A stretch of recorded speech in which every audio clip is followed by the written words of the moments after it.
Let's return now to our top story, the protests across the United States over the Trayvon Martin case. Charlene Carruthers is the organiser of Black Youth Project 100. It's a group focused on building a black youth movement that goes beyond electoral politics, and she spoke alongside Jesse Jackson at a rally that has been held in Chicago. She joins us now. Charlene Carruthers, thank you for your time. Thank you. How many people at the rally in Chicago do you think believe that George Zimmerman did not follow Trayvon Martin because of his race? Well, to be honest with you, the folks at the rally today were black folks who understand the history of black people in America. So just knowing our experiences here over the past couple centuries, we know what happens. And so I doubt that anyone in that rally today believed that George Zimmerman did not follow Trayvon Martin.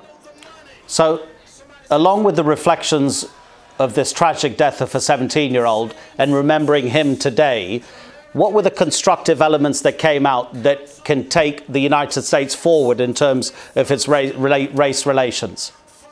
So when the verdict was announced last week, I was with 100 black youth activists from across the country. And we stood together and holding hands in a room right outside of Chicago. And after the verdict was dropped, we cried, we expressed our emotions, and we went to work. We decided that we needed to strategize, one, to end racial profiling in America and stop the new Jim Crow. We know that the system is a lot broader than what happened to Trayvon Martin. It's an important story, but it happens in our communities every single day, losing our young people.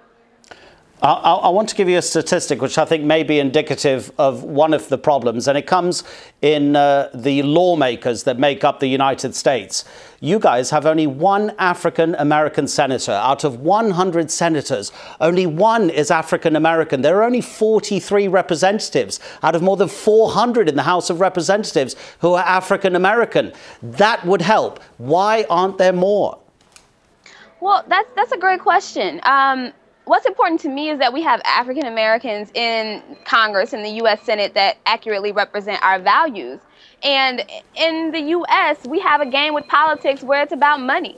And corporations are allowed to give unlimited amounts of dollars to candidates. And as long as they're able to do that, the playing field isn't level. And then the second part to that is that black folks aren't always encouraged to run for office.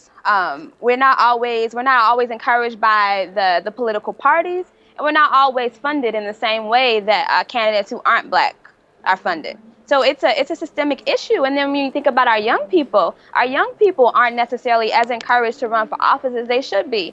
And there are organizations that exist that do that kind of work, but we need a lot more in order to equal out the representation in the U.S. government, and specifically in the U.S. Senate. OK, Charlene Carruthers, we appreciate your time. Thank you very much. Thank you.